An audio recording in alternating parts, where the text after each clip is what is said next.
상황이 녹록지 않은데도 그래도 여러분들 예배하시는 분들 보면 너무 감사하고 늘 우리가 경계심은 같지만 쓸데없는 공포심은 또 자제를 하면서 지혜롭게 또 하나님 말씀에 대한 은혜를 사모하는 제가 또 여러분들이 되기를 바랍니다.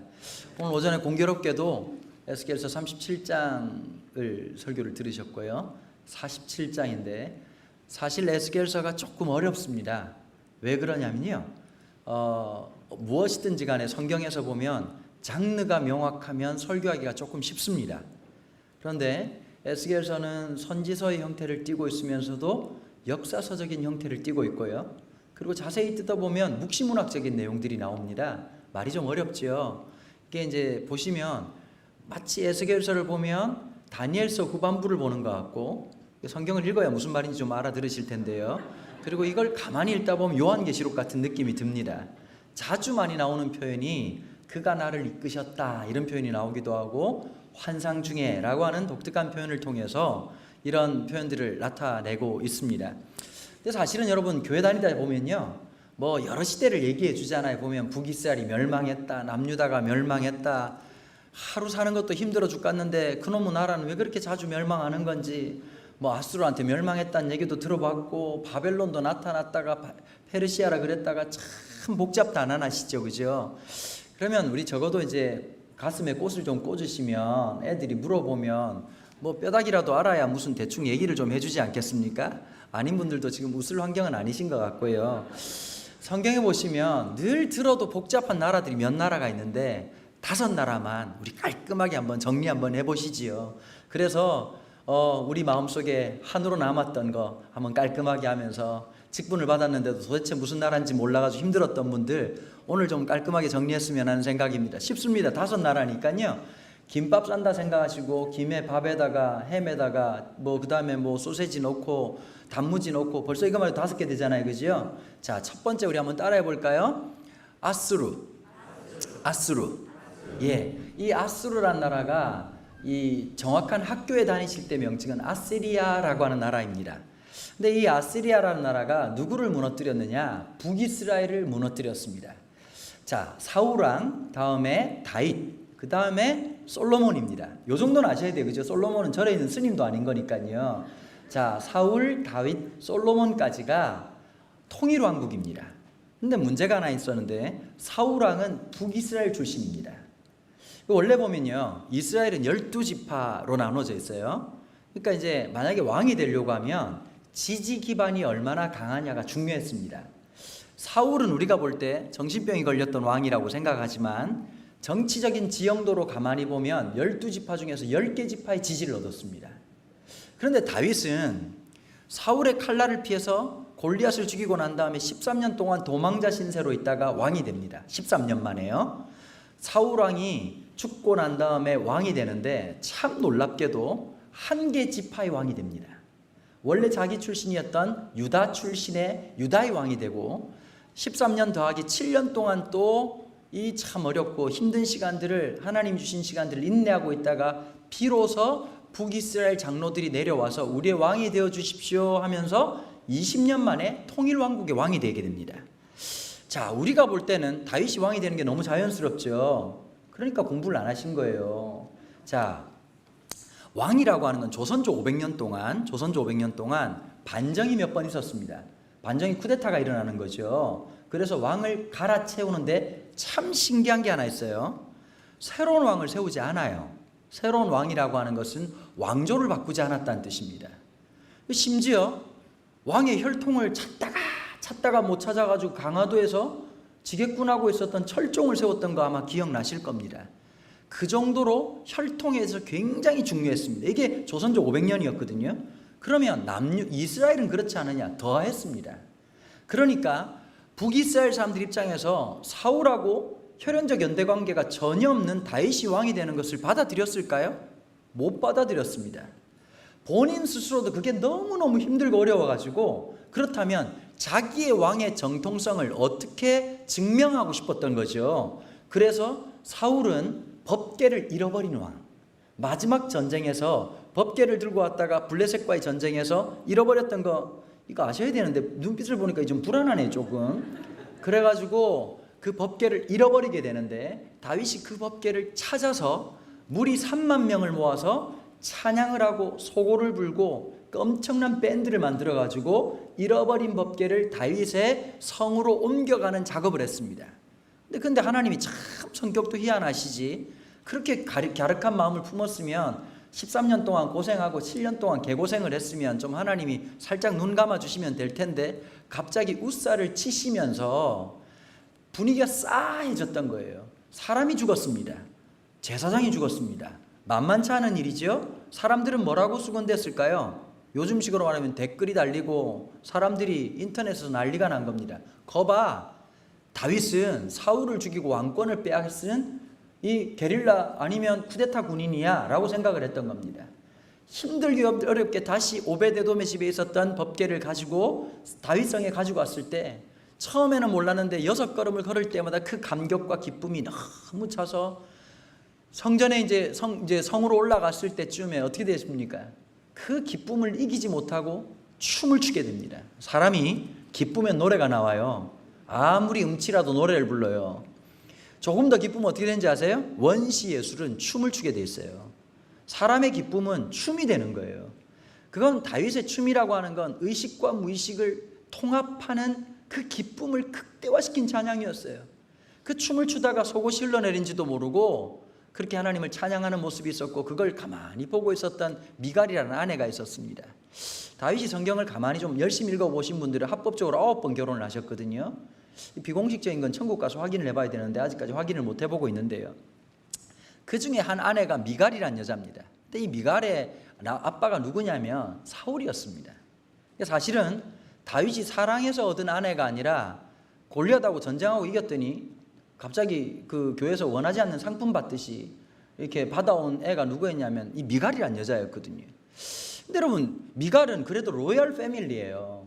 로열 패밀리면 아버지가 왕가에서 있었기 때문에 왕조로서 왕가로서 가지고 있는 예의나 채통이나 이런 거에 대해서 굉장히 훈련을 받고 자랐겠지요. 근데 남편 다윗이 하는 짓이 보면 너무 답답한 거예요. 저건 왕이 하는 짓이 아니었거든요. 그럼 막 춤을 추는데 이 미갈이 막 쏘아대는 장면이 나오지 않습니까? 열왕기상에 보면 뭐라고 말을 합니까?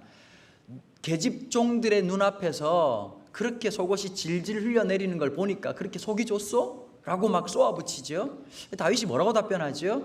나는 여호와 앞에 한 것이라. 그랬더니 그 말씀이 뭐라고 끝나냐니까 여호와 하나님이 미갈이 임신치 못하게 하신지라 이렇게 말하면서 끝이 납니다. 그러면 솔로몬이 왕이 된 게 참 자연스럽죠, 그죠 여러분들은? 내 얘기 아니니까 자연스러운 거예요. 항상 그런 거예요. 남의 집에는 군대가 벌써 제대야?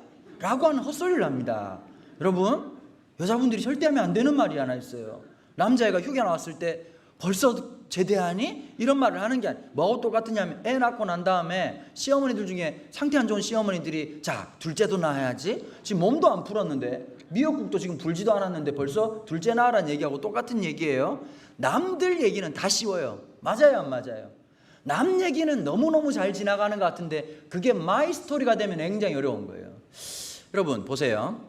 아까 말씀드린 것처럼 결혼한 부인이 9명이에요. 미갈은 애를 못 낳았다 치고 8명. 자, 그 중에서 자녀를 낳는데 겉으로 보기에는 부계 중심이에요. 아버지 중심이에요. 그런데 여러분 이게 묘해요. 사회학적으로 보면 부계 중심인데 사회 심리학적으로 보면 모계 중심이에요. 또 어차피 또 못 알아들으신 거니까 설명을 좀 해드려야 되겠네요. 겉으로 보면 아버지가 한 분이고 엄마가 많아. 아빠가 대빵인 것 같은데 형제들 지간에는 어떻게 될까요? 아버지가 누구냐가 중요한 게 아니라 더 중요한 게 있어요. 엄마가 누구냐는 거예요. 그리고 엄마들은 놀라운 힘이 있어요. 집에 보십시오. 아빠들이 큰 소리 치는 것 같은데 세월 지나면 모든 재력과 모든 결정권은 누가 있느냐? 엄마들이 가져요. 왜 아이들이 청소년들이 똑똑해요. 멍청한 것 같은 공부를 못할 뿐인지 살아가는 데는 전혀 지장이 없어요. 아빠를 찾지 않아요. 왜 그럴까요? 살아보니 돈은 엄마한테 나오거든요. 모든 걸 찔러도 엄마한테 찔러야지. 아버지는 아무 존재의 의미가 없고 그냥 소파에 앉아있다가 욕이나 쳐듣고 앉아있으면서 한 달에 따박따박 계좌이체나 하는 그런 멍청한 존재라는 걸 느끼고 나서 아빠를 찾는 겁니다. 엄마를 찾는 겁니다. 웬일로 일찍 퇴근해가지고 소파에 앉아있으면 애들이 뭐라 그러지? 아빠 오늘 일찍 왔네? 라고 말하지 않습니다. 엄마는 이게 무슨 뜻이? 네가 왜 여기 앉아있냐? 이런 뜻이죠. 자, 그래서 어떤 문제가 생기느냐? 왕자들이 많아요. 그런데 그 왕자 중에서 대권을 이어받을 사람은 딱 한 명이에요. 그러면 갈등 구조가 만들어지는 거예요. 이짐의 왕따 현상은 지금 만들어지는 게 아니라 인간이라는 존재가 갈등이라는 요소를 살면서 갖게 되는 자연스러운 현상이거든요. 자, 그러면 왕자들끼리 스트레스가 있을까요? 없을까요? 있죠. 거기다가 엄마들이 이걸 극대화시켜요. 자, 첫째 엄마하고 둘째 엄마하고 한판 붙었어요. 당연하죠. 남편 하나고 찢어 뜯어먹을 수도 없는 노릇이니까 서로 불만이 있겠지요. 자, 그러면 둘째 엄마가 첫째 엄마한테 완창 깨지고 오면 그 한풀이를 누구한테 할까요? 자식들한테 하는 겁니다. 뭐 여봐? 너네들 똑바로 정신 차려야 되는 시키다니. 너네들끼리 찢고 먹고 싸우면 엄마가 살겠네? 엄마 그냥 확 빼고 죽어버릴 거야 아주 그냥. 엄마 또 오늘 또 왜 지랄이야? 이러면 하는 말이 너네들 정신 똑바로 저 첫째 엄마 살살 웃을 때 정신 똑바로 차려 이것들아. 철저하게 정신교육을 받는 거예요. 자, 그러면 서로의 갈등이 있어요. 그러면 이 갈등을 암묵적으로 어떻게 푸는지 아십니까? 하나의 열등한 대상을 함께 암묵적으로 공격하는 것으로 나타납니다. 그러면 확률적으로 볼 때 그 아들들 중에서 그 왕자들 중에서 제일 왕따당했을 확률이 높을 사람이 누구냐? 솔로몬입니다. 왜 그랬을까요? 그의 어머니 때문입니다. 여러분, 그 어머니가 누구지요? 밧세바입니다. 성경은 참 묘해요. 뒤끝 장렬이에요. 다윗의 아내 밧세바란 말이 한 번도 기록이 안 돼 있어요. 끝까지 뭐라고 말하냐? 우리아의 아내라고 얘기를 해요. 근데 우리아의 아내 앞에 한 글자가 더 붙어요. 햇사람. 정통 유대인이 아니에요. 제3국 노동자 출신이었어요. 이 민족적 배타성이 강한 이 사람들이 외국인 노동자 출신의 아내였던 한 여자가 왕의 아내가 됐다는 사실, 그리고 그의 몸에서 났던 아들을 대권을 이었다고 생각했을 때 어떻게 생각했을까요? 사람들은 다 혀를 차고 난리가 났단 말이에요. 왜 아들들이 없냐? 물론 유명한 대권주자가 2명 있었죠. 압살롬이라고 아시죠? 그죠? 압살롬은 어머니 자체가 원래 외국인 공주 출신입니다. 그래서 보면 뭐 얘기도 하면 사실은 이거 풀기 시작하면 한 6시간 해도 재미나시죠? 그죠? 제가 하나님 나라 설민석 같은 사람이라서 얼마든지 성경을 재미나게, 제가 볼 때 성경을 재미없게 설교하는 목사님들, 그거 참 놀라운 능력이죠. 성경이 삼국지보다 더 재미납니다. 이렇게 보니까. 근데 다 생략을 하고 솔로몬이 왕이 될 때 중요한 게 하나 있었어요. 하나님 앞에 간절히 기도하죠. 1000번제란 말이 그때 나오지 않습니까? 근데 여러분, 사람이 이런 게 있어요. 입술로 하는 기도가 있고 마음으로 하는 기도가 있어요. 여러분 늘 하다 보면 이제 하나님 오늘도 지켜주시고, 그러니까 여러분들 기도하다가 좀 그런 생각 있잖아요. 참 나도 참 이게 마음이 달구어지지 않은 기도가 있어요. 막 기도하다가 분명 기도를 하는데 갑자기 마음이 달궈지지 않는 그냥 원고 읽는 듯한 기도를 하다가 그게 시간이 지나거나 어떤 사건이나 어떤 어려움을 만날 때 갑자기 문장으로 기도가 안 되고 이게 갑자기 의태어 의성어로 나타나요. 주여, 아버지, 그 신음소리처럼 나오는 그 기도를 만날 때가 있거든요. 기도가 너무 깊어지면, 여러분 그러면 어떻게 되느냐? 이게 프로이드식으로 설명하면요, 의식과 무의식이 통합이 돼요. 그러니까 입에서 기도하는 게 아니라 그 심령 속에 그 하나님이 참 놀랍죠? 무의식 가운데서 솔로몬에게 나타나요. 꿈에 솔로몬에게 나타나신지라 내가 너에게 무엇을 해주랴. 그 솔로몬의 기도가 얼마나 깊었던지, 그 무의식 중에도 기도가 툭 튀어나와요. 전 어린아이입니다. 왕으로 준비가 전혀 안 되었고 왕에게 중요한 역할 중에 한 가지가 뭔지 아세요? 재판이었어요. 아버지가 쿠데타를 당하잖아요. 압살롬 형 때문에. 그 당했던 이유가 뭔지 아세요? 솔로몬은 그 다윗은 믿음은 참 좋은데 행정 능력은 떨어지는 사람이에요. 미국 대통령 중에 지미 카터라고 있습니다. 아는 분들이 연식이 좀 있는 분들이신데, 미국 대통령은 좀 희한하죠. 클린턴이라고 기억나십니까? 그렇게 이상한 짓을 해도 연임을 했습니다. 이번에 트럼프도 연임을 할 판인데 연임 못한 대통령이 잘 없는데 그 중에 한 분이 지미 카터였습니다. 근데 이분이 믿음이 겁나 좋은 분이었거든요. 심지어 얼마나 믿음이 좋았냐니까 미국 대통령인데 주일학교 선생님을 했어요. 그러니까 얼마나 여러분 그 옆에 경호 서는 사람들이 얼마나 부담스러웠겠습니까? 그래서 사실은 1년만 하시다가 도무지 할지 못해가지고 못하셨는데 이분이 참 믿음이 좋은 분이었어요. 그런데 행정 능력이 꽝이었어요. 그 연임에 실패합니다. 사실 지미 카터가 우울증이 깊어가지고요, 스스로 자살을 생각할 만큼 굉장히 힘들었는데 노년에 다시 한 번 더 하나님께서 은혜를 주시면서 시작했던 운동이 헤비타트 운동입니다. 제3국에 있는 집 없는 사람들을 위해서 집을 지어주자라는 운동을 하면서, 여러분 우리는 사실은 미국 대통령 중에서 제일 많이 빚을 진 대통령이 누구냐면 지미 카터입니다. 우리가 클린턴 때 한번 뒤통수 한번 제대로 맞을 뻔했죠. 김영삼 정권 때입니다. 김영삼 대통령한테 북한을 침공하겠다라고 하는 사인을 몇 분 전에 줬냐니까 1시간 30분 전에 줬습니다. 청와대가 발칵 뒤집어졌죠. 그때 브레이크를 걸어줬던 사람이 누구냐니까 지미 카터였습니다. 그게 언제냐? 1994년도입니다. 아무도 기억이 안 나실 텐데 7월 달에, 원래 6월 달에 어떻게 되니까 지미 카터가 날아가가지고 김일성하고 상담 면담을 하고 요트 타고 와가지고 그 다음 달에 김영삼 대통령하고 정상회담을 하기로 했는데 94년 7월 달에 갑자기 김일성이 죽게 되죠. 몇 번의 위기가 있을 때마다 중요한 역할을 누가 했냐니까 지미 카터가 했습니다. 그래서 누군가는 이런 얘기를 하죠. 지미 카터는 미 합중국의 대통령으로 있을 때보다 내려와서 더 세계의 대통령이 되었다, 이렇게 얘기를 하거든요. 참 중요한 역할을 참 많이 했었는데, 이거하고 똑같이 이 다윗은 믿음은 겁나 좋은데 정치 능력이 떨어지는 거예요. 왜 그러냐 여러분, 정치 수반으로서 개인적인 이슈나 아니면 소송거리가 있으면 빨리빨리 재판을 처리해 줘야 돼요. 그죠? 그런데 이 다윗이 뭐가 싫으냐면, 이게 뭐 왕도 별로 관심이 없었고, 솔직히 내가 보니까 이 양반은 뭐 늘 이렇게 하나님 나라 인디밴드처럼 노래 부르시고, 이게 참 예체능 쪽이거든. 보면 어릴 때부터 뭐 기타 치고 하는, 별이 떨어져요 뭘 울고 여호와는 나의 목자시니, 이거 왕이 그러면 안 된다. 전쟁하고도 안 맞아요. 전쟁은 좀 이렇게 사람이 무식하고 좀 이렇게 그래야 되잖아요. 막 적들 보면서 전후의 시체를 막 넘고 넘어야 되는데, 감수성이 애매하면 전쟁 칼 막 들고 있다 찌르면 자도 아플 텐데 이러면 전쟁이 안 된다. 활 쏘을 때 자도 엄마가 있겠지 이러면 전쟁이 안 된다고. 이 다윗은 어떻게 보면 세상살이하고 안 맞는 사람이었단 말이에요. 그러니까 아버지가 봐도 참 답답하기도 하고, 거기다가 8형제 중에서 막내로 태어나가지고 첫째 형한테 욕 듣고 둘째 형한테 쌍욕 듣고 셋째 형한테 날마다 처맞고 자라면서 그 어려움과 아픔이 있었잖아요. 초제 맞지 못한 전쟁터에 나갔는데 형들한테 도시락 날라주러 갔는데, 그러면 형들이 좀 끌어안고 야 여기가 얼마나 위험한데 줄 알아? 이러고 조심해야지 이래 될 텐데, 첫째 형 압살 그 엘리압이라는 형이 동생을 보자마자 이 썩을 놈아, 네가 아버지 돌보라고 하는 양 떼는 어떻게 하고, 하여튼 저 또라이 같은 놈 날마다 옛날부터 이상한 짓거리 하더니, 보통 여러분 이런 얘기를 다른 사람 앞에 들으면 화가 날까요 안 날까요? 근데 성경을 보면 다윗이 화를 안 내요. 왜 안 낼까요? 쟤는 늘 저래 이러면서 어릴 때부터 욕 듣는 게 늘 일상적이에요. 제가 보니까요, 어릴 때 많이 맞았던 사람들은 맞았던데 상처가 별로 없어요. 가끔 맞으면 상처가 되는 것 같아요. 우리처럼 매일 쳐맞고 에브리데이 맴매데이 늘 쳐맞고, 아버지한테 시야로 쳐맞고 아침에 또 맞고 저녁에도 맞고 매일매일 하루에 2번씩 이렇게 해야 하면 전혀 상처가 없거든요. 보면 아 오늘은 안 맞았다 이러고 기뻐하고, 욕도 늘 들으면 별로 상처가 안 돼요. 점점 내면에 굳은 살이 생겨가지고요, 근육이 생겨가지고 아무리 욕해봐라 내가 좌절하나.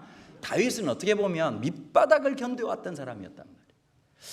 솔로몬이 그 꿈에서 하나님 배기하잖아요. 아버지가 자꾸 재판을 멀리하니까 그 틈바구니를 누가 찾아들어갑니까? 압살롬이 가서 4년 만에 민심을 훔친 자가 되죠. 그래 하루아침에 그 당시에 국정원 원장이자 국방부 장관이었던 요압도 모를 만큼 쿠데타를 성공적으로 하고, 말 그대로 벗은 발로 다윗은 도망가게 되고 실각을 할 위기였는데, 하나님의 기가 막히게, 이것도 얘기하면 2박 3일 동안 기가 막히게 재미나게 할 수 있으나 생략을 하고, 이렇게 밑밥을 깔아야 또 불러주지 않겠습니까 여러분? 자, 그러고 난 다음에 이 전쟁이 끝나고 나서 왕이 돼서 돌아옵니다. 자, 그런데 또 한번 열왕기상 1장에 보면 다윗이 나이 들어 늙음에 이불을 덮어도 따뜻하지 아니한지라 라고 하면서 다윗이 치매가 왔어요. 왔다 갔다 정신이 하면서 대권을 이어주지 않는 겁니다. 두 번째 쿠데타가 나오지요. 아도니아라는 왕이 스스로 만세라고 부르고 정말 뒤통수 치는 일 안 했었지요. 다윗의 오른팔이었던 요압을 군대 장관으로 끌어들이고 모든 대부분의 종교 지도자들 자기네 편들을 만들고 1장에 보니까 아도니아 왕 만세 이러고 끝난 것 같은데 하나님께서 기적적인 역사를 통해 가지고 솔로몬이 왕이 되게 하십니다. 자, 그랬던 트라우마가 있는 솔로몬인지라 저는 재판할 자신도 없고 그런 만한 지혜가 없습니다. 보통 여러분 부모님들이 이런 얘기 하잖아요. 하나님 우리 아이에게 솔로몬과 같은 지혜를 달라. 왜 응답이 안 될까요? 성경을 읽어보지 않으니까 그런 기도를 하는 거예요.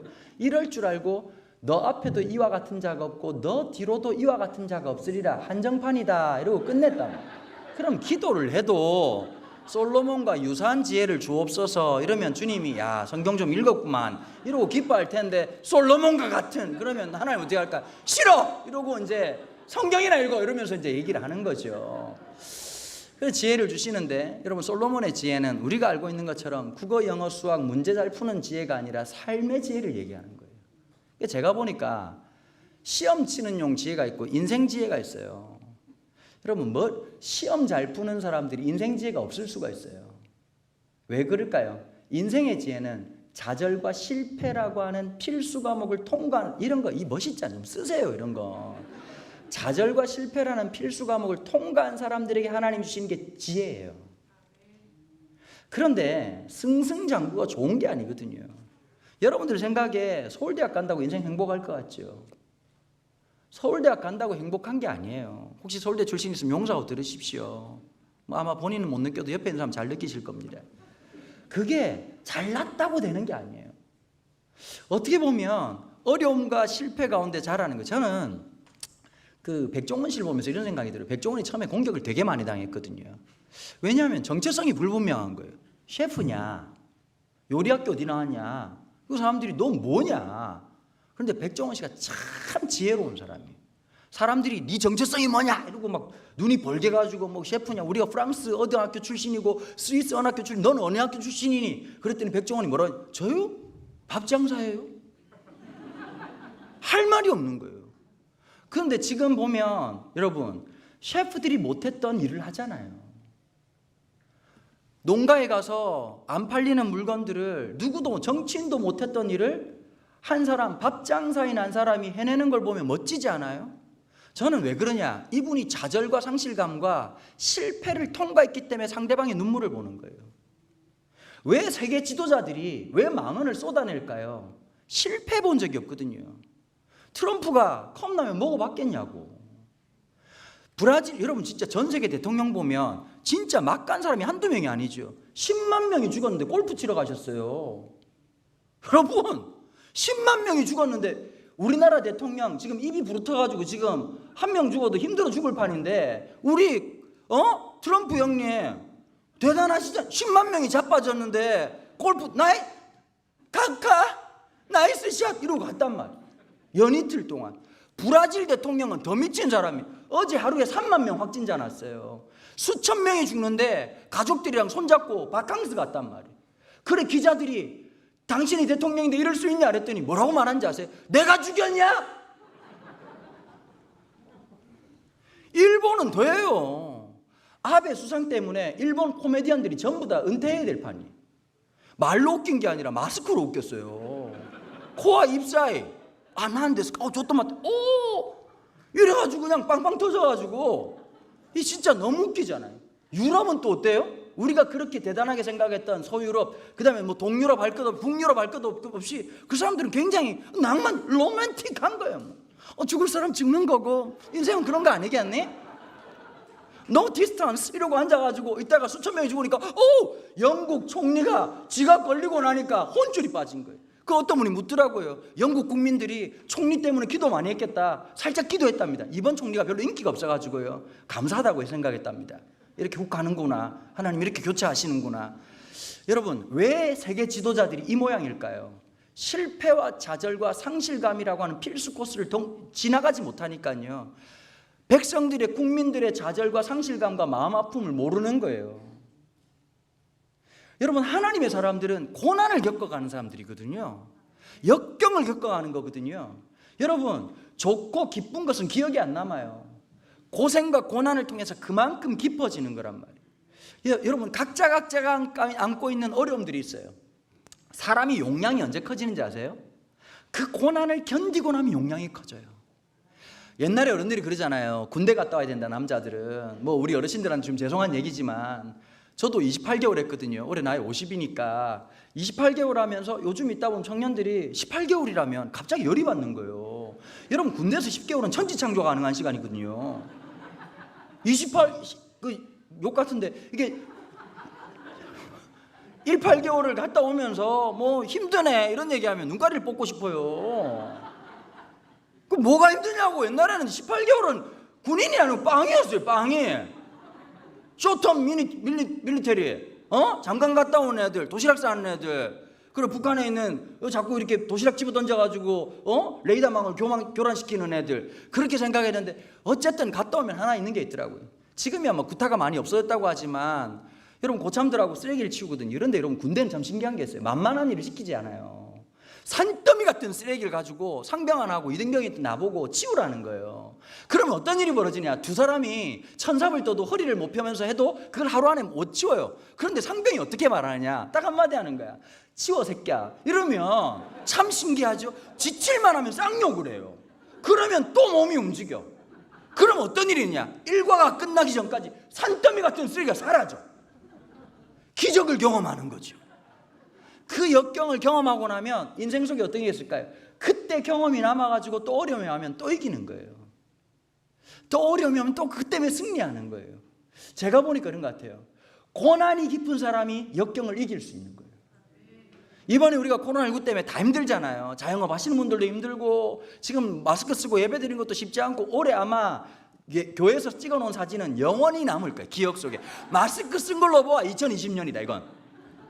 누구나 남을 사건 아니겠어요, 그죠? 물론 이게 언젠가는 다 끝나겠지만, 뭐 백신이 나오든 치료제가 나오든 어떻게 끝나겠지만, 이 사건을 통해서 만들어 주실 하나님의 역사가 있다는 거예요. 자, 그런데 우리가 첫 번째 아까 아수라다 얘기하다 말았는데요. 그 다음에 솔로몬 끝나고 난 다음에 솔로몬의 아들이었던 여로보암과 로보암에 의해서 이제 결국 북이스라엘과 남유다로 나눠지잖아요. 나눠지는데 이유가 있어요. 아버지가 너무 유명한 왕이야. 그럼 아들이 죽어요. 난 너무 감사한 게 우리 아버지가 안 유명한 게 너무 감사해. 목사인데 아무도 몰라. 유명한 목사가 아버지면 더 이상 말을 못 하겠네. 근데 하여튼 그게 쉬운 게 아니거든요. 근데 보세요, 여러분. 아버지가 솔로몬이야. 그럼 자기 캐릭터가 없걸랑요. 근데 어떻게 하느냐? 결국은 더 강력한 리더십, 이 당시의 왕이라고 하는 건 자비를 베풀고 이런 게 아니에요. 모든 사람들을 종으로 생각하는 거예요. 주변 나라든 다 그런데 다윗은 하나님을 왕으로 섬겼던 왕이었고, 설민석 스타일로 설명을 하자면 애민정신이 투철한 왕이었어요. 왜 그럴까? 13년 동안 인생 밑바닥을 겨본 사람이거든요. 그런데 솔로몬 때부터 서설 이렇게 변하기 시작해요. 과시욕도 생기고요. 하나님께서 분명히 마병을 많이 두지 말라고 했는데 마병을 과시용으로 만들고 방패를 만드는데 순금으로 만들었어요. 여러분, 순금은 경도가 떨어져요. 경도는 높지만 강도가 떨어져요. 방패용으로 안 맞아요. 과시용으로 한 거죠. 그러고는 밥을 먹을 때도 금잔이 아니면 쓰지 않았고요. 그러니까 완전히 명품족의 시작은 솔로몬이었거든요. 그걸 보고 자란 아들이 어땠을까요? 당연하다고 생각한 거예요. 거기다가 성경을 자세히 보시면 정치 지형학적으로 보면 문제가 하나 있었어요. 솔로몬은 유다 지파 우선주의를 선택해요. 그리고 나머지 10개 지파, 특별히 북이스라엘을 굉장히 홀대하거든요. 그리고 나중에 아들 때 돼가지고는 소금 폭탄을 먹이면서 원로들이 등을 돌리고 나서 북이스라엘과 남유다로 나눠집니다. 근데 북이스라엘은 훨씬 사이즈가 컸죠. 10개 지파였으니까. 근데 북이스라엘이 결국 누구한테 멸망하냐? 따라해볼까요? 아수르한테 멸망합니다. 그럼 남유다가 멸망하겠죠? 다음은 어디냐? 바벨론입니다. 따라해볼까요? 바벨론. 학명으로는 바빌로니아라고 되어 있는데, 혹시 좀 더 궁금하신 분 있으면 EBS 사이트에 들어가시면 바빌로니아 1, 2, 3편이 있는데 아주 정확하게 나오고, 성경에 보면 느부갓네살이라고 되어 있지만 원래 학명으로는 명칭이 조금 달라요. 근데 그 왕을 얘기하는 거, 우리식으로 말하면 광개토대왕 플러스 세종대왕 플러스 영조, 정조 합친 것 같은 그런 왕이었거든요. 그 바벨론이 70년을 가고 그 다음에 무너지는 게 성경에 보시면 메데와 바사라고 기록되어 있죠. 이게 이제 한자 음력을 한 겁니다. 이탈리아를 옛날 분들이 이태리라고 하시고 프랑스를 불란서라고 하잖아요. 한자 음력을 했는데 페르시아를 한자 음력을 하시면 바사 이렇게 됐습니다. 우리 삼국유사에도 보면 바사국이라고 되어 있거든요. 그러니까 원래 메타이 앤 페르시아라는 나라가 사돈관계입니다. 원래 장인과 사돈관계였는데 이 다리오 왕이 장인이었고 그 다음에 고레스라는 왕이 사위였는데요, 이 나라가 나중에 통합되면서 그 유명한 페르시아라는 나라를 만들게 되고, 페르시아 하면 우리가 기억나는 영화가 있죠. 300이라는 영화가 있을 거예요. 300이라는 영화에 우통 까고 이제 반주만 입고 300명이 달려가지고 붙는데, 그때 어떤 왕 하나가 나는 자비하다, 영화도 안 보시고 성경도 안 보시고 뭘 알아요, 무슨 얘기를 하지요. 나는 자비하다 했던 분이 누구냐 하니까 크세르크세스라고 하는 아주 유명한 페르시아의 왕이었죠. 그 페르시아라고 하는 나라가 누구한테 멸망하느냐? 헬라 제국에 멸망합니다. 헬라 제국, 그리스 제국, 히랍 이렇게 얘기하기도 하는데, 알렉산더 대왕이라고 들어보셨죠? 학교 다닐 때 못 들어보면 지금 들어보면 되고요. 알렉산더 대왕이 쓸데없이 최초의 대학과 도서관을 만들고 자기 고향에다가 그걸 만들고 난 다음에 자기 이름을 따서 알렉산드리아고 해서 지금 현재 그리스 알렉산드리아 가면 최고 오래된 대학과 도서관이 남아있다. 이거 왜 이렇게 불안하죠? 계속 얘기하는데 나 혼자 아는 것 같고 굉장히 존경하는 눈빛으로 바라볼 게 아니라, 학교만 다니고 급식만 먹었어도 누구나 할 수 있는 얘기를 하는 건데 서로 당황스럽네요. 벌써 다 지나갔어요. 아수르 따라해봅시다. 아수르. 두 번째 어디요? 바벨론. 세 번째 페르시아. 네 번째 그리스 제국. 다섯 번째가 성경시대인 로마 제국이에요. 이러면 제국 역사는 싹 끝나는 거예요. 쉽지요? 갑자기 굉장히 똑똑해진 것 같지 않습니까? 여러분들 기억력을 믿지 않습니다. 다시 한 번 더. 첫 번째 어디라고요? 아수르. 두 번째는 바벨론. 세 번째, 잠시만 립싱크 하지 마. 여러분 마스크 썼다고 그냥 그렇게 하시면 안 돼요. 아무거나 말하면 안 돼. 다시 한번. 첫 번째 어디라고요? 아수르. 두 번째 바벨론. 세 번째 페르시아. 세 번째, 네 번째 그리스. 다섯 번째 로마 제국 시대입니다. 자, 그렇다면 에스겔이라고 하는 사람은 언제이냐? 북이스라엘이 이미 아수르에 멸망하고 지형이 엄청나게 바뀐 거예요. 원래 고대 서아시아 지역은 이집트가 애굽이 딱 잡고 있었는데, 애굽이 점점 흔들흔들하면서 아수르라는 나라가 치고 올라오고, 시리아라는 나라가 치고 올라오고, 바벨론이라는 나라가 저 멀리 있었던 나라인데 치고 막 올라오면서 국제 정사가 엉망진창이었을 때, 지금부터 에스겔이 살았던 기원전 8세기 그 혼란의 틈으로 함께 달려가 보실까요? 자, 이 당시가 어떻게 됐느냐? 아수르가 상한가를 쳤어요. 아산 바니발이라고 하는 왕이 북이스라엘을 멸망시키면서 갑자기 새로운 고대 서아시아 지역의 맹주로 등장을 했는데, 이 사람이 갑자기 급사를 합니다. 갑자기 죽어버려요. 자, 그러면서 갑자기 혼란이 생겼을 때 이 당시 바벨론을 고대 바벨론 내지는 신바벨론이라고 얘기를 해가지고 느보라고 한 왕이, 자, 우리의 땅을 차지해보자. 원래 중동 땅이었고, 중동 땅은 농사 짓기가 만만치가 않으니까 농사도를 확보하기 위해서 굉장히 멀었던 1140km나 떨어져 있던 이 고대 서아시아 지역을 점령하기 위해서 10년 동안 쫙 치고 올라와가지고 아수르하고 한판을 붙습니다. 붙는데 아무리 아산 바니발이라고 하는 왕이 죽었다 한들 부자가 망해도 3대가 간다고 그 전쟁을 했는데도 불구하고 이게 쉽게 판가름이 안 나는 거예요. 그런데 그 당시에 누가 돕느냐? 메데라고 하는 나라가, 야, 우리가 남이냐? 이러고 바벨론을 도와가지고 드디어 아수르를 물리칩니다. 자, 누가 굉장히 예민해졌을까요? 이집트입니다. 이집트의 왕이 그 당시에 파라오가 느고라고 하는 파라오가 있었는데요, 이 파라오가 이 생각을 한 거죠. 야, 원래 여기 다 우리 땅이야. 이상한 새끼들 등장해가지고 진짜 시끄럽게 만드네. 이러고는 민족 봉기를 일으켜가지고 우리가 아수르와 모든 땅을 다시 지배하자 이러고 전쟁을 일으켜서 느고가 쫙 올라가는 길에 이 가나안 지역 무기또에 요시야라고 하는, 기억나시죠? 이거 알아야, 이건 뭘 성경 안에 무슨 얘기를 하지. 요시야라고 남유다의 아주 유명한 왕인데 종교개혁을 일으켰던 이 남유다 왕에서 넘버 3 안에 들 만큼 넘버 1 내지 2가 될 만큼 하나님 말씀에 신실했고 8살에 왕이 되었지만 종교개혁을 일으키고 산당을 없애고 성전 예배를 회복시키고 사람들에게 정말 종교개혁을 일으켰던 이 요시야라는 왕이 무기또에서 딱 기다리고 있다가 선지자가 말렸는데도 불구하고 이 이집트에 가는 길을 막아섰다가 무기또 전쟁에서 치명상을 입고 39살이란 나이에 31년의 통치기간을 마치고 죽게 됩니다.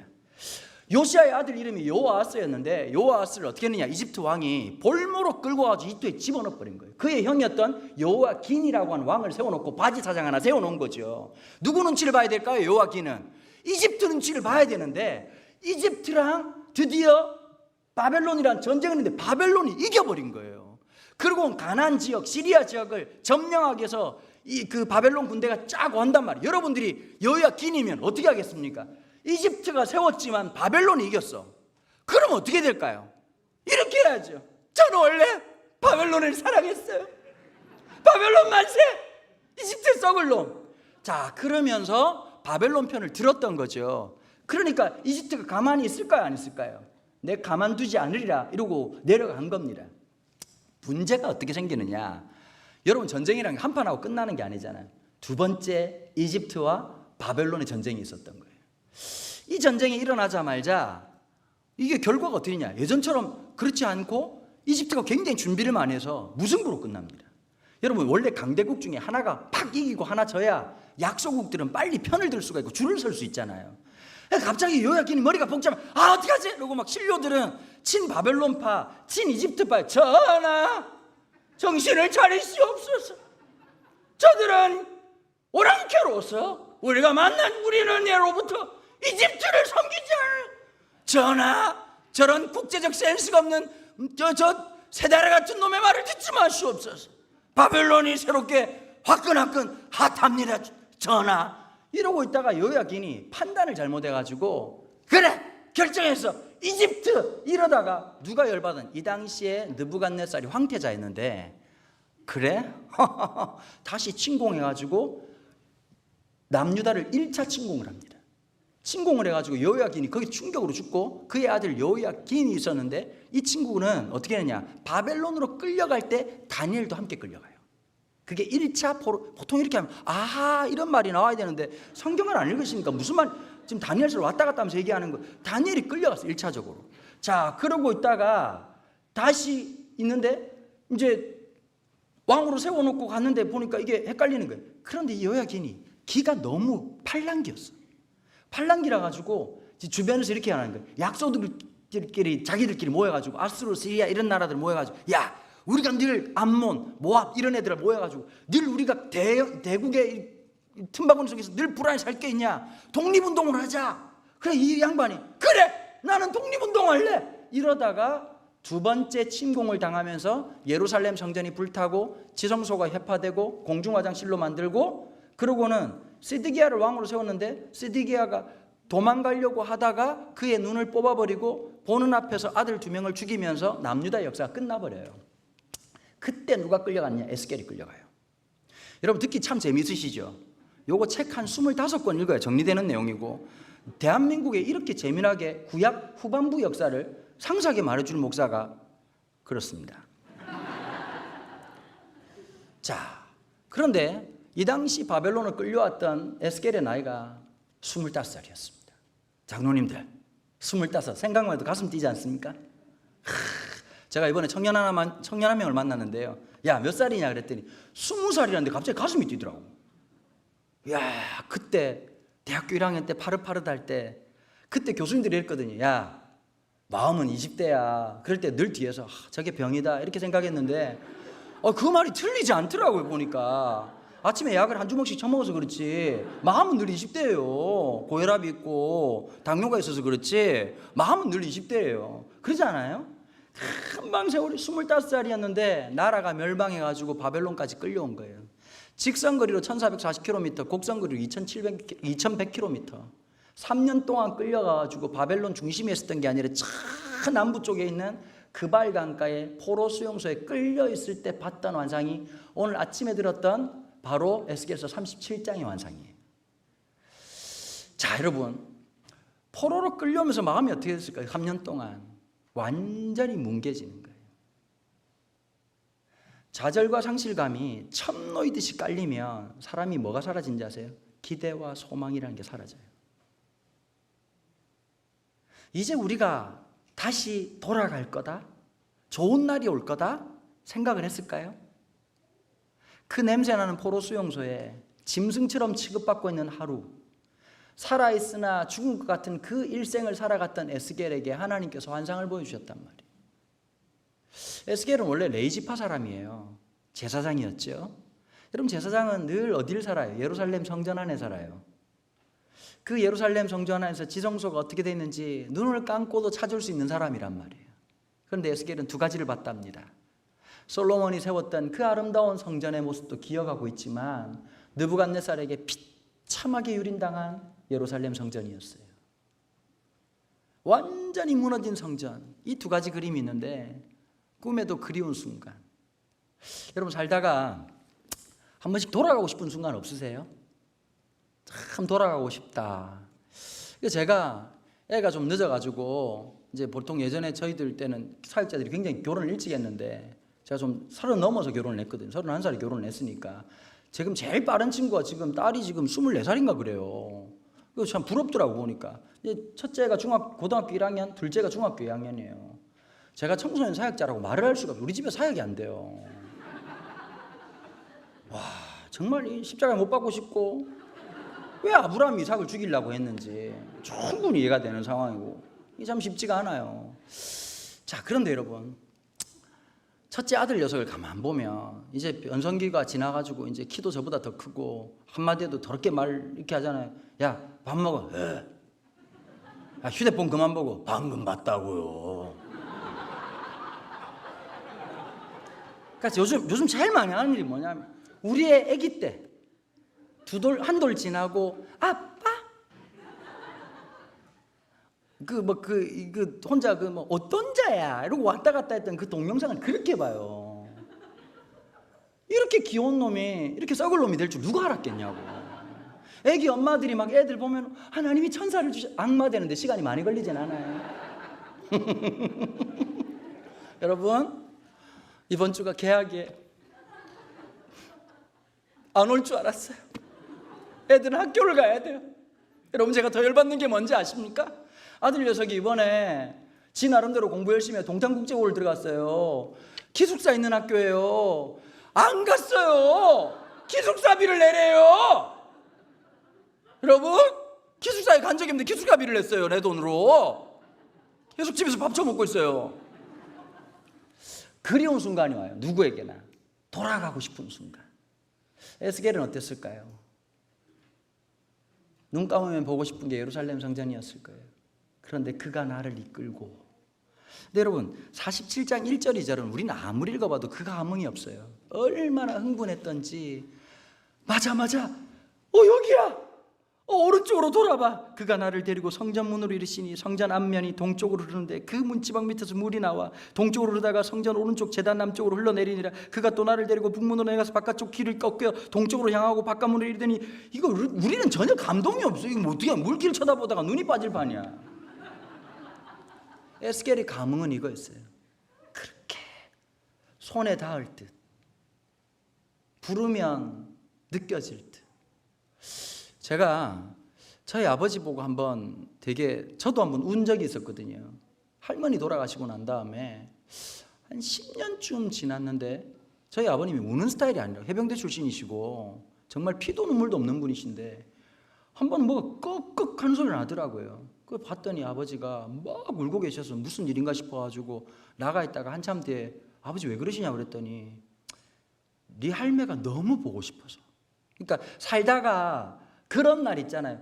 잊혀진 줄 알았는데 갑자기 나도 알 수 없는 엄마가 보고 싶은 그 순간이 확 올 때가 있잖아요. 누군가에게 그 그리움이라는 게 너무 사무치니까 그러더라고요. 아버님이 꿈에라도 한번 나타나주면 참 좋을 텐데.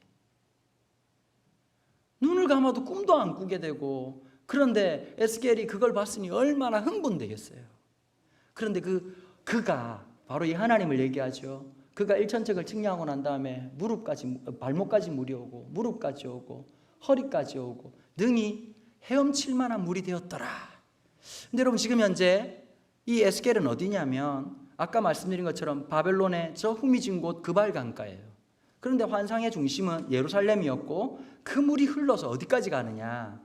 사해를 건너 아르바까지 흐르면서 엔겐디에서부터 에네글라임까지 흘러넘치는 그 놀라운 역사를 보여주셨어요. 자, 이걸 보통 해석을 할 때 어떻게 해석을 하냐면요, 구속사적으로 해석을 합니다.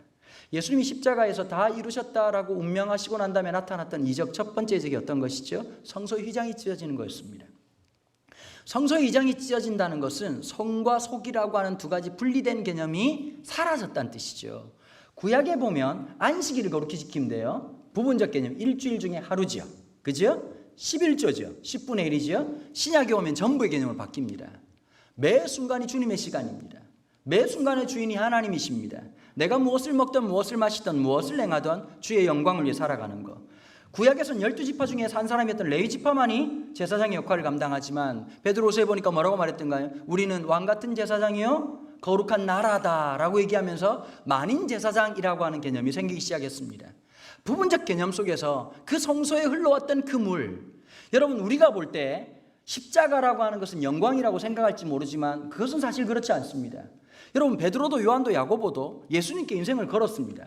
여러분 남자가 인생을 걸고 남자가 배팅을 할 때는 될 만하니까 했겠죠. 그러지 않겠습니까?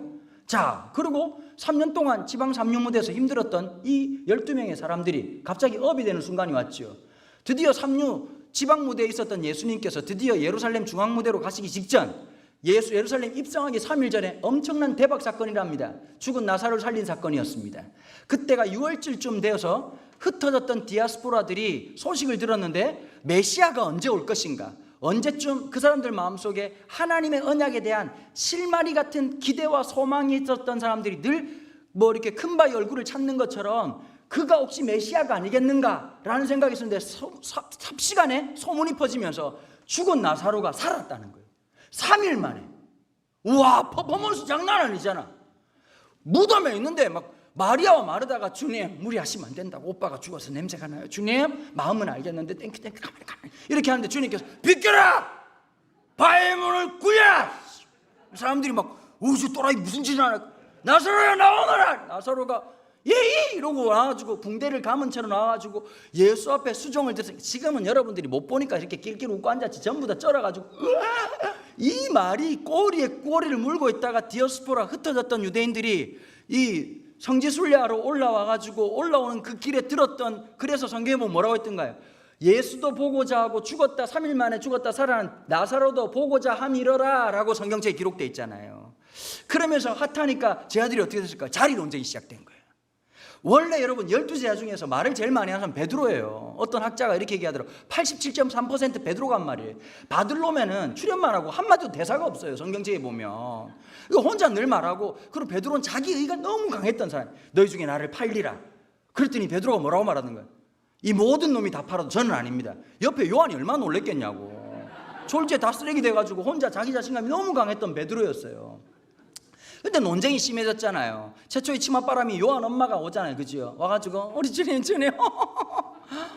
우리 주님 진짜 난 알았어요. 3년 전부터 우리 주님이 갈릴리 이런 데 있을 분이 아니라고 이러고 있다가 예루살렘에 하필이면 예수님 오른쪽 자리 왼쪽 자리 두 자리가 비었네. 그런데 내 아들은 2명이네 이러고 있다가 오른쪽 왼쪽에 꽂아 넣으려고 하는 얘기를 베드로가 듣고 빡쳐가지고 집합시켜서 대가리 받고 있는데 주님께서 세숫대야 들고 와가지고 바로 앉아라 이러고 발 씻으시는 장면이 있으시면서 하나님 나라에서 큰 자는 섬기는 자여야 될지어다 이런 말을, 여러분 갑자기 한 번씩 저보고 그러더라고요. 목사님 성경책은 어디 파냐고 그러는데 똑같은 성경책입니다. 똑같은 성경책. 재미나지 않습니까 여러분? 지금부터 설교 시작한 지 50분이 지났습니다. 들을만 하십니까? 물리적 시간은 중요하지 않습니다. 자, 그런데 예수님께서 십자가에 딱 지는 순간 어땠을까요? 예루살렘 입성할 때 호산나 소리 지르고 업이 될 대로 업이 됐던 예수님의 제자들, 그 갈등하던 제자들. 그런데 예수님께서 비참하게 십자가에 죽으셨단 말이에요. 근데 너무 어울리지 않는 말씀을 하고 죽으셨거든요. 다 이루었다. 내가 베드로 같으면, 아니 주님 발음이 셉니까 지금? 많이 아프세요? 다 이루었다가 아니라 다 망했다 이렇게 해야지. 여러분 우리가 참 신기한 게 있어요. 베드로가 경험했던 그 십자가는 어떤가요? 좌절이었어요. 내 지난 3년, 내 인생, 그 좌절, 상실감. 여러분 결혼에 실패하신 분들이 그 좌절을 딛기가 그렇게 어려워요. 사업에 실패하신 분들이 사업만 실패한 게 돈만 잃은 게 아니잖아요. 사람도 잃잖아요. 믿었던 사람을 잃고 그 상실감과 그 좌절이 얼마나 크겠어요. 그래서 숨었던 베드로와 요한을 깨웠던 게 놀랍게도 마리아란 여인이었습니다. 부활의 증거를 처음 봤던 것은 베드로와 요한이 아닙니다. 두 명의 마리아, 가장 연약한 존재였습니다. 예수님의 오심을 기념한 것도 동방박사 이전에 들판에서 밤을 지새워야 되는 목자들이었습니다. 근로노동자들이었습니다. 일용직 노동자들이었습니다. 가장 가난하고 그 칠흑같고 무서운 밤을 지내야 됐던 그 사람들에게 주님의 영광을 알려주셨지요. 십자가는 좌절의 자리입니다. 저희 할아버님이 1902년생이십니다. 평생 설교 듣고 사셨지요. 제가 돌아가시기 전에 할아버지한테 물어본 적이 있습니다.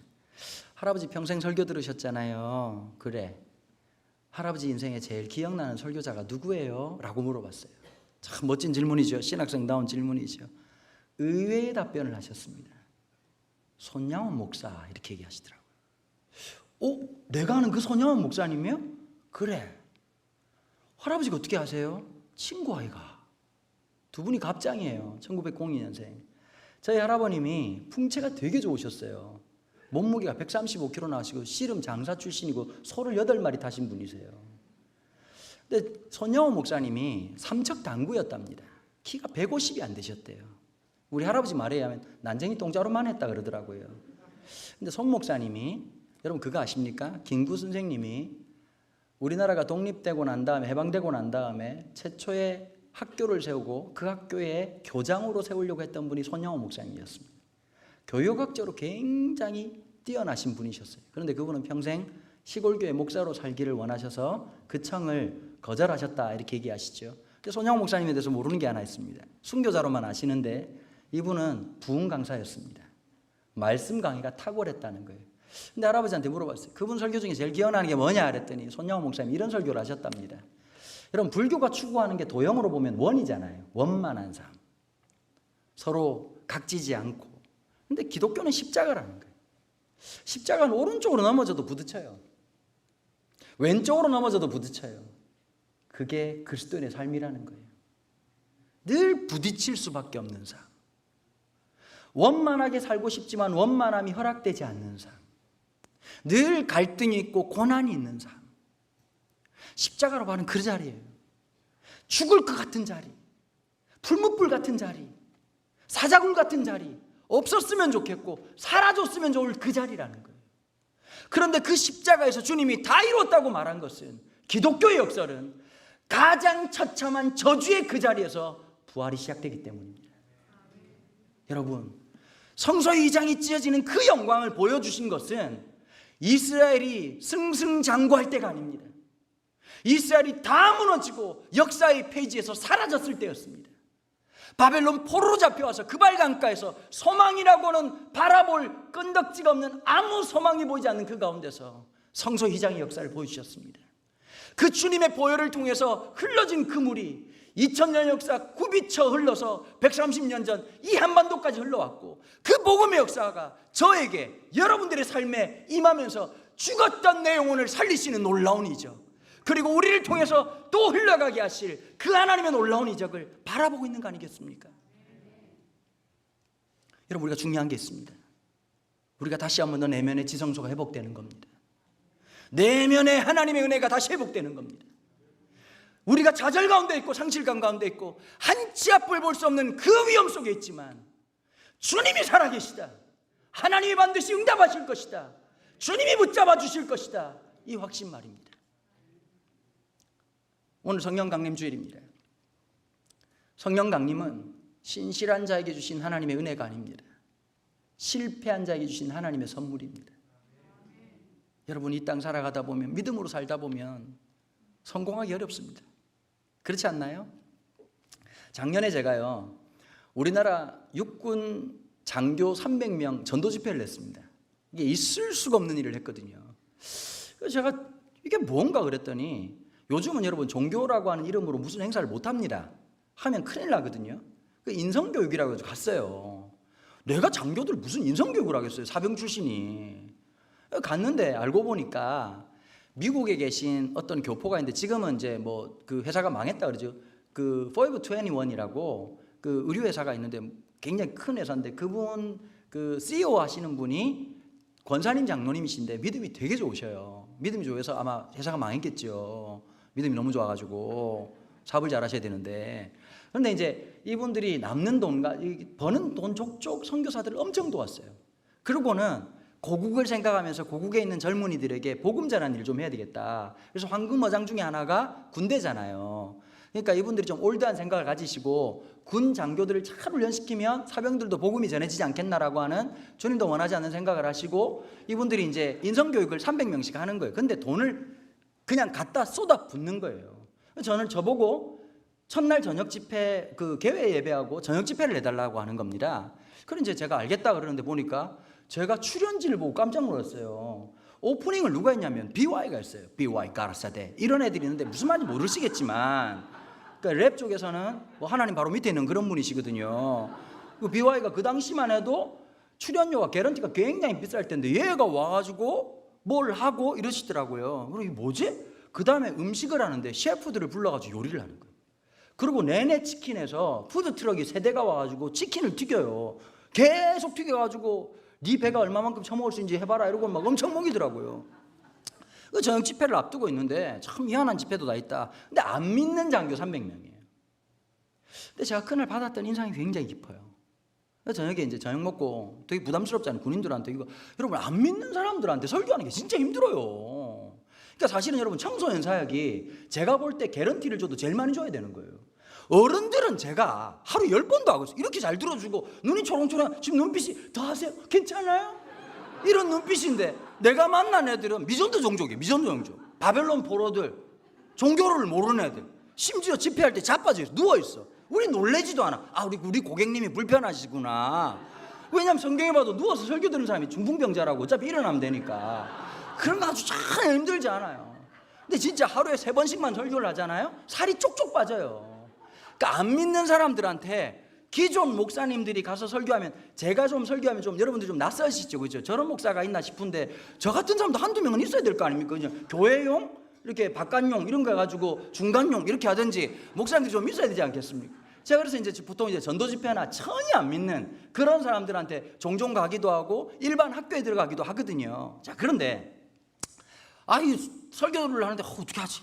할 때마다 너무 부담스러운 거 이게 한 번 꼬이면 완전히 꽈배기처럼 꼬이기 때문에 정신을 바짝 차려야 되거든요. 이게 무대 효과가 있는 것도 아니고 제가 뭐 개그맨도 아니고 분장을 하고 갈 수도 있는 것도 아니고 진짜 올라갈 때 성경식 안 하고 물 한 병 주면서 살아남아라 이게 우리 무대 현실인데 도와줄 사람 한 명 없어요. 그래서 참 스트레스가 막 오는데 밤하늘에 별을 보고 있다가 딱 맨 앞자리에 차가 쫙 있는데 별판이 17개가 뜬 거예요. 여러분 여자분들은 잘 모르시는데요, 남자 사병 출신들은 전역한 지가 만 25년 26년이 지나도 갑자기 스타를 보면 숨어야 되겠다는 생각이 들어요. 거기다가 별 4개짜리가 있는 거예요. 별 4개짜리가. 그 다음에 이제 차 한잔 마시자고 앉았는데 별이 17개가 뜬 거예요. 병장 출신인데 이게 커피가 콧구멍으로 들어가는지 입구멍으로 들어가는지. 거기다 군복을 입었어요. 별이 4개. 근데 이런저런 얘기를 하다가 무슨 얘기를 하시냐면 이 말씀을 하시더라고요. 하나같이 하는 말이, 그 당시에 별 4개가 누구였냐면 참모총장이었거든요. 육군 참모총장이 오신 거예요. 근데 그분이 진짜 몸이, 요즘 장군들이 옛날엔 배 튀어나오고 그래가지고 막 똥별들이 많았는데 요즘 장군들은 배 나온 장군이 없어요. 그리고 머리도 얼마나 칼같이 깎고, 그러니까 여러분 포스타가 머리를 깎는데 투스타가 이렇게 머리 기르겠냐고. 나 진짜 안타깝더라고. 논산훈련소 소장이 커피를 나르더라고요. 사령관님! 별 2개 달고. 제가 그런 사람이에요? 근데 이분들이 한같이 이런 얘기 하더라고요. 왼쪽 포켓에 전역 대기서를 늘 쓰고 다닌다는 거예요. 그래 물어봤어요. 사령관님 이거 괜찮냐고. 이런 집회를 하는 게 나보고 안 괜찮지요 그러더라고. 우리 목숨 걸고 하는 겁니다. 신기한 게 이런 얘기를 해요. 여러분 이번 정권이 솔직히 기독교하고 친하다고 말하기는 좀 그런 게 있잖아요, 그죠? 친기독교적인 아니잖아요. 근데 이번 정권 들어서 이런 게 있어요. 정치 군인들을 다 잘랐어요. 여러분 정치 군인들이 특징이 하나 있어요. 공부 잘하는 사람들이에요. 똑똑한 사람들, 멍청한 사람 줄을 못 서요. 맞아요, 안 맞아요? 멍청한 사람 오늘이 별이 떴나요? 그리고 왔다 갔다 하지. 어디 가야 줄 서야 될지 모르는 거예요. 공부 잘하는 애들이 줄 서요. 그리고 육군사관학교는 묘한 게 있어요. 잘한 애들만 뽑아요. 후배들 중에서도 똘똘한 애들. 그래서 키우고 대권을 물려주는데 이번 정권 들어와가지고 그런 걸 다 쳤단 말이에요. 그거 어떻게 했냐? 진짜 전투사령관들, 진짜 전투지휘관으로 살면서 개고생하는 사람들을 별들로 다 세웠거든요. 놀라운 일이 있어요. 우리나라 장성 중에 그래서 결과가 어떻게 된지 아십니까? 80%가 기독교인이에요. 내가 진짜 고맙더라고. 이 양반들이 정치군인 줄 안 서고 하나님 주신 사명으로 알고 계급장이 아니라 하나님 여기에 주신 사명이 있다고 생각하니까 한직에서 그 고생하고 전투군인으로 살았는데, 그래서 별 2개 달고 별 3개 달고 별 4개 다니까 이분들이 그 고백을 하는 거예요. 우리 가슴에는 매일같이 저녁 옷 벗을 준비가 됐다. 지금 있는 계급장은 하나님이 주신 거다. 그리고 저녁 집회 때 놀라운 일이 있어요. 설교에 변한 게 아니야. 이 원래 첫날 집회는 이 헌혈 사역이 피 빨리는 거. 완전 막 주님의 보혈로 죽는지 내 보혈로 죽는 건지 모르겠지만 피 질질 흘리고 있는데, 첫날 집회에 이 장교들이 어디서 뻑간 줄 아십니까? 세족식을 했어요. 포스타가 소위들 발을 씻겨준 거예요. 그것도 발을 붙잡고 그 냄새나는 발가락을 몸 씻어주면서 눈물을 뻥뻥 흘리면서. 그러니까 이 양반들이 기독교에 대해서 아무리 변증학적으로 위대하게 설명한들 들리겠냐고. 그 젊은 사람들이. 그런데 별 4개 단 사람, 그 사람한테는 하나님하고 동기동창생 같은 분이 무릎을 꿇고 발을 씻겨주면서 세움 본 사령관이 눈물을 뚝뚝 흘리면서 그 사람을 위해서 기도할 때 무슨 마음이 들까요? 도대체 기독교가 뭐길래, 도대체 복음이 뭐길래 이런 위대한 사건이 있을까? 여러분, 이게 기독교의 역사예요. 우리가 스승으로서, 우리가 선생님으로서 그 아이들의 발을 씻겨주는 거예요. 설교 몇 마디로 애가 뭐가 바뀌겠냐고요. 여러분, 중학교 3학년이 설교 듣고 난 다음에 주님을 위해 살겠습니다, 제가 선교사가 돼, 주님도 부담스러워해요. 여러분, 우리가 어쩌면 그런 일이 있지 않을 수가 있어요. 기억이 될 사실이 하나 있다고요. 우리가 주님의 그 마음으로 마지막까지 그 영혼을 포기하지 않고, 에스겔이 가장 절망스러운 상황에서 자기 생에 다시 보지 못할 예루살렘이지만 믿음으로 준비시키잖아요. 가장 좌절했을 그때에 믿음으로 준비시키잖아요. 여러분, 지금 코로나19라고 하는 가장 좌절스러운 상황에서 우리가 무엇을 심느냐가 결정짓습니다. 눈물을 심고 기도를 심고 다음 세대를 위해서 헌신할 때 우리는 이 시간이 지나고 난 다음에 알 겁니다. 하나님이 하셨다. 하나님이 역사하셨다. 사랑하는 성도 여러분, 오늘 우리에게 이런 은혜가 있기를 축복합니다. 이런 놀라운 은혜가 있기를 축복합니다. 다시 기도를 회복하시고 다시 말씀을 부여잡으시고 다시 한 번 더 주님을 바라보실 때 신실하신 하나님의 역사가 우리의 어둠을 뚫고 임하실 줄로 믿습니다. 우리의 좌절 가운데 부활의 영광을 맛보게 하실 것입니다. 종말론적인 부활뿐만 아니라 우리의 삶 가운데 끊임없이 다가오는 죽음을 깨뜨리시는 하나님의 영광, 그 부활의 기쁨을 저와 여러분들에게 허락해 주시기를 간절히 소망합니다. 기도하겠습니다. 하나님 아버지, 오늘 이 자리에 하나님 앞에 예배드리기 위해서 나온 귀한 성도들을 축복합니다. 저녁 예배입니다. 집에 있다가 엉덩이를 한번 드는 게 참 쉽지 않은 일입니다. 그래도 주님의 은혜를 사모해서 주님의 전을 향했던 믿음의 사람처럼 주님의 은혜 앞에 나온 귀한 성도들을 기억하여 주시옵소서. 우리의 겨자씨 하늘만한 이 믿음을 주여 긍휼히 여기시고, 하나님 이 씨가 심겨지고 줄기를 뻗고 열매 맺는 놀라운 이적을 주여 허락하여 주시옵소서. 특별히 교사 선생님들에게 갑절의 은혜를 더해 주시고, 함께 눈물로 기도하고 자녀들을 위해서 기도하는 귀한 부모님들의 그 마음 가운데 내가 너와 함께 하겠다는 그 말씀으로 역사하여 주시옵소서.